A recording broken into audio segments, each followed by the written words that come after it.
প্রিয় দেশবাসী, আসসালামু আলাইকুম। আপনারা জানেন দীর্ঘ বেশ কিছুদিন ধরে শিক্ষার্থীদের প্রচেষ্টায় আবু সাঈদ মুগ্ধর মতো তাজা প্রাণের বিনিময়ে আবারও বাংলাকে নতুন করে স্বাধীন করেছি আমরা। আসুন এবার আমরা আমাদের দেশটাকে সুন্দরভাবে গড়ে তুলি। আর হানাহানি নয়, আর রক্তপাত নয়। যার যতটুকু আছে তাই দিয়ে দেশের জন্য কাজ করি। কেউ মেধা দিয়ে, কেউ শ্রম দিয়ে, কেউ বুদ্ধি দিয়ে, যে যার অবস্থান থেকে দেশটাকে সামনের দিকে এগিয়ে নিয়ে যায়। চলুন দেশটাকে তুলে ধরি সমগ্র বিশ্বের কাছে নতুনভাবে।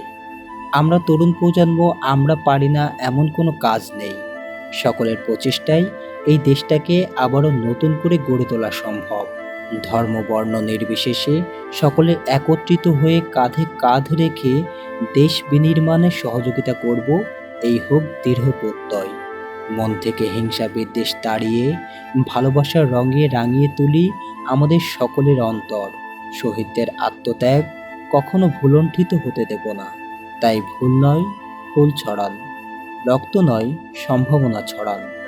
শুভ বুদ্ধির উদয় হোক প্রাণ থেকে প্রান্তরে। সকলে ভালো থাকবেন, সুস্থ থাকবেন এবং আমাদের এই সুন্দর দেশের জন্য দোয়া করবেন।